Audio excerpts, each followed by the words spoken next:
Hello everyone, welcome back to my channel ask doctor Suman. Friends, आज हम बात करेंगे बहुत ही कॉमन प्रॉब्लम के बारे में। वो है हाइपरटेंशन। हाइपरटेंशन बहुत कॉमन है और हाइपरटेंशन जिसको हो जाती है यानी ब्लड प्रेशर हाई हो जाता है तो लोगों को लगता है कि अब तो हमें ज़िंदगी भर मेडिसिन खानी पड़ेगी, बट ऐसा नहीं है क्योंकि ये भी एक लाइफस्टाइल डिसऑर्डर है। तो आपको क्या करना है, अपना लाइफस्टाइल चेंज करने की ज़रूरत है। आपको अपनी डाइट को मॉडिफाई करने की ज़रूरत है। अगर आप ये सब कर लेते हैं तो डेफिनेटली आपका ब्लड प्रेशर है वो नॉर्मल हो सकता है। तो चलिए आज हम इसी के बारे में डिस्कस करेंगे। और फ्रेंड्स, सबसे पहले चैनल को सब्सक्राइब कीजिए अगर नहीं किया है तो, जिससे मेरी आने वाली एवरी यूज़फुल वीडियोज़ की नोटिफिकेशन आप तक पहुंच जाए।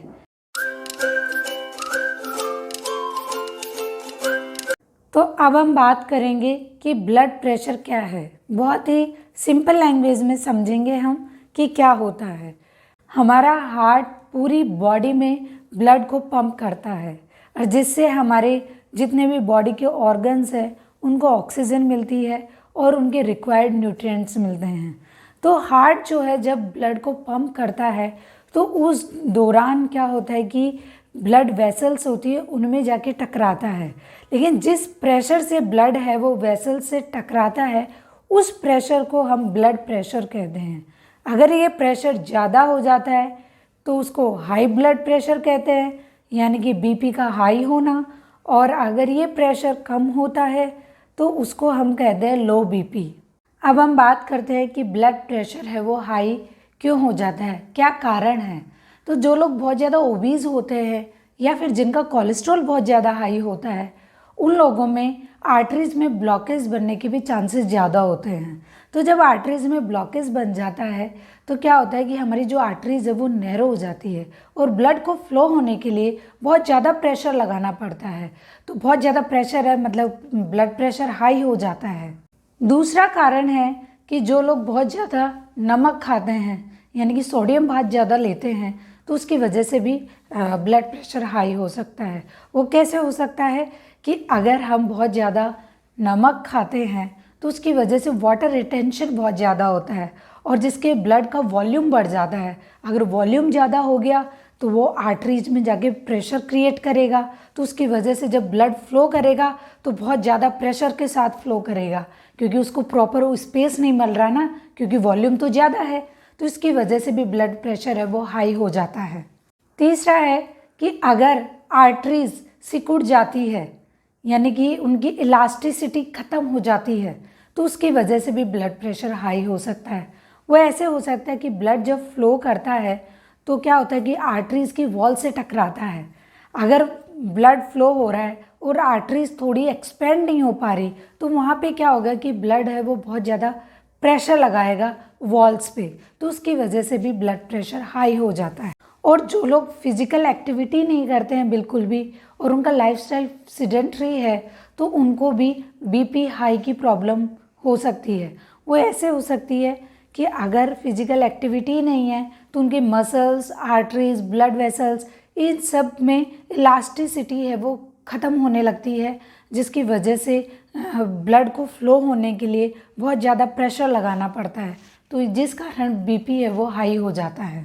और जो लोग बहुत ज़्यादा स्ट्रेस लेते हैं और बहुत ज़्यादा गुस्सा करते हैं तो उन लोगों को भी ब्लड प्रेशर हाई होने की प्रॉब्लम होती है।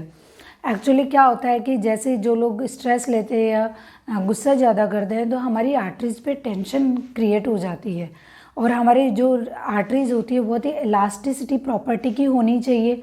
जब वो टाइट हो जाती हैं, सिकुड़ जाती हैं, तो क्या होता है कि हमारा जब ब्लड फ्लो होता है तो वो इजीली नहीं हो पाता है, तो ब्लड को बहुत ज़्यादा प्रेशर लगाना पड़ता है उसको फ्लो होने के लिए, तो जिस कारण क्या होता है कि ब्लड प्रेशर है वो हाई हो जाता है। और ब्लड प्रेशर हाई होने का एक जेनेटिक फैक्टर भी होता है। अगर आपकी फैमिली हिस्ट्री है, किसी को है बीपी हाई की प्रॉब्लम, तो आपको भी हो सकती है। अब हम बात करते हैं कि ब्लड प्रेशर हाई होने से क्या क्या सिम्टम्स आते हैं। तो इनिशियली कोई सिम्टम्स नहीं आते हैं। अगर आपका ब्लड प्रेशर है वो 200 के आसपास पहुंच गया है, यानी नॉर्मल रेंज जो होती है 120/80 होती है, तो अगर आपका ब्लड प्रेशर 200 के आसपास पहुंच गया तो आपको थोड़े सिम्टम्स आना शुरू हो जाते हैं, जैसे सर में दर्द होना, घबराहट होना, स्वेटिंग होने लगती है, चेस्ट में पेन होने लगता है, वॉमिट जैसा लगता है, थकान होने लगती है। ये सारे सिम्टम्स आते हैं, लेकिन बहुत ज़्यादा ब्लड प्रेशर हाई होने पे आते हैं। इनिशियली कोई सिम्टम्स नहीं आते हैं। अब हम बात करेंगे ब्लड प्रेशर के ट्रीटमेंट के बारे में। ट्रीटमेंट में हम डाइट डिस्कस करेंगे कि कौन सी डाइट ले जिससे आपका ब्लड प्रेशर है वो नॉर्मल हो सके। तो सबसे पहले हम बात करते हैं सॉल्ट यानी नमक। नमक को हमें कम करना है अपनी डाइट में, क्योंकि अगर नमक हम कम लेंगे तो क्या होगा कि वाटर रिटेंशन भी कम होगा। वाटर रिटेंशन कम होगा तो हमारा जो ब्लड वॉल्यूम है वो भी कम होगा और ब्लड को प्रेशर भी कम लगाना पड़ेगा फ्लो होने के लिए, तो ऑटोमेटिक ही हमारा जो ब्लड प्रेशर है वो नॉर्मल होने लगेगा। अब हम बात करते हैं कि हमें अपनी डाइट में पोटेशियम भी बहुत ज़्यादा लेना चाहिए, क्योंकि पोटेशियम जो है वो सोडियम को यूरिन के थ्रू बाहर निकालने में हेल्प करता है। तो अगर सोडियम कम होगा तो आपको पता ही है, सोडियम ज़्यादा होने की वजह से तो ब्लड प्रेशर हाई हो रहा था, तो वही हमारी बॉडी से बाहर हो जाएगा, तो ऑटोमेटिकली हमारा ब्लड प्रेशर कम हो जाएगा। और पोटेशियम का काम है कि वो हमारी जो आर्टरीज की वॉल्स होती हैं उनकी इलास्टिसिटी भी मेंटेन रखता है। तो मतलब दो बहुत अच्छे इफ़ेक्ट्स हैं पोटेशियम के, जिसकी वजह से ब्लड प्रेशर है वो कम हो सकता है। पोटेशियम हमें वेजिटेबल्स एंड फ्रूट्स से मिलता है, और अच्छी क्वांटिटी में जो पोटेशियम हमें मिलता है वो है हरी सब्जियाँ। किसी भी तरीके की हरी सब्जी, पालक, मेथी, बथुआ और सरसों का साग, इन सब में बहुत अच्छा पोटेशियम होता है। और जो किशमिश होती है, डेट्स होती है, उनमें भी बहुत ही अच्छी क्वांटिटी में पोटेशियम होता है। बनाना में बहुत अच्छा पोटेशियम होता है और टोमेटोज़ में बहुत अच्छा पोटेशियम होता है। तो ये सारी चीज़ें आपको अपने डाइट में इंक्लूड करनी चाहिए ताकि आपका जो सोडियम का लेवल है वो कम हो सके। और सिट्रस फ्रूट्स जो होते हैं वो भी ब्लड प्रेशर को नॉर्मल करने में बहुत ज़्यादा हेल्पफुल होते हैं, क्योंकि जो सिट्रस फ्रूट्स होते हैं हमारी बॉडी से जितने भी वेस्ट थिंग्स होती हैं उनको फ्लश आउट कर देते हैं, यानी हमारी बॉडी को डिटॉक्सिफाई कर देते हैं, जिससे ब्लड प्रेशर भी नॉर्मल होता है। सिट्रस फ्रूट्स में हम ऑरेंजेस ले सकते हैं, ग्रेप्स ले सकते हैं, लेमन जूस ले सकते हैं। इस तरीके से हम ये सारी चीज़ें ले सकते हैं। और एक बहुत ही इम्पॉर्टेंट चीज़, अगर आप पालक, टोमेटोज़ और बीटरूट और लेमन ये मिक्स करके अगर आप एक जूस तैयार करते हैं, वो पीने से आपका ब्लड प्रेशर है वो बिल्कुल नॉर्मल हो सकता है।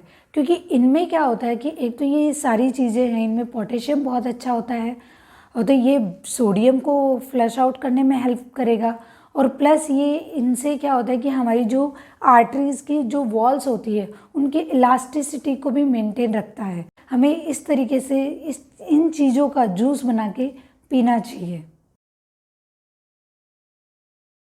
नेक्स्ट हम बात करेंगे अर्जुन छाल के बारे में। अर्जुन छाल आप जानते ही होंगे। अर्जुन छाल है वो ब्लड प्रेशर में भी बहुत ज़्यादा फ़ायदेमंद है। आपने कोलेस्ट्रॉल के लिए तो सुना है, लेकिन कोलेस्ट्रॉल के साथ साथ ब्लड प्रेशर के लिए भी बहुत ज़्यादा फ़ायदेमंद है। 1 चम्मच आप या तो गुनगुने पानी के साथ रात में ले सकते हैं, या फिर उसको बॉईल करके भी ले सकते हैं। 1 गिलास पानी में आप 1 चम्मच बॉईल कीजिए, और जब पानी आधा रह जाए तो उसको छान के पी सकते हैं। हमारी आर्टरीज में से फैट को रिमूव करता है ये, और जिससे क्या होगा कि हमारा जो ब्लड फ्लो है वो ईजीली कर सकता है और प्रेशर कम लगाना पड़ेगा। तो इसलिए हमें अर्जुन छाल भी लेनी चाहिए। अब हम बात करते हैं फिजिकल एक्टिविटी। फिजिकल एक्टिविटी करना बहुत ही ज़रूरी है पर्सन को जिनका बीपी हाई रहता है, क्योंकि फिजिकल एक्टिविटी करने से हमारी बॉडी से वेस्ट थिंग्स हैं वो बाहर जाती है। ऐसी चीज़ें जो ब्लड प्रेशर को हाई करती हैं वो सब फ्लश आउट हो जाती हैं, और प्लस ये हमारी बॉडी में जो मसल्स होती है, ब्लड वेसल्स होती है, आर्टरीज, तो उनकी इलास्टिसिटी को भी मेंटेन रखती है। इन दोनों चीज़ें से हमारा जो ब्लड प्रेशर है वो नॉर्मल रहता है। और ये फिजिकल एक्टिविटी है, आपको 45 मिनट्स तो एटलीस्ट करनी ही चाहिए। इनिशियली आपको विग्रेस एक्सरसाइज नहीं करनी चाहिए। इनिशियली आप लाइट एक्सरसाइज से स्टार्ट कीजिए, लाइक ब्रिस्क वॉक से आप स्टार्ट कर सकते हैं, और थोड़ा सा वार्म अप करने की ज़रूरत होती है। देन उसके बाद आप विग्रेस एक्सरसाइज कर सकते हैं। तो फ्रेंड्स, ये था हाइपरटेंशन के बारे में और उसके लिए हमें क्या क्या डाइट में लेना चाहिए, ये हमने डिस्कस किया। आई होप आपको अच्छे से समझ आया हो। और फ्रेंड्स, अगर जो मेडिसिन्स होती हैं वो सुपरफिशियली आपको ठीक करती हैं, तो अगर आप उसका कॉज ठीक नहीं करती हैं, कॉज को ठीक करने के लिए आपको अपना लाइफस्टाइल चेंज करना होगा। यानी कि आपको अपनी लाइफस्टाइल में डाइट प्रॉपर लेनी होगी और प्लस आपको फिजिकल एक्टिविटी करनी होगी। उसी से आपका ब्लड प्रेशर है वो कंट्रोल हो सकता है। तो फ्रेंड्स, इस वीडियो को यहीं एंड करते हैं। और फ्रेंड्स, ये वीडियो अच्छा लगा तो इसे लाइक कीजिए, शेयर कीजिए एंड सब्सक्राइब करना ना भूलें और बेल आइकन को भी प्रेस कीजिए। तो मिलेंगे एक नए वीडियो के साथ।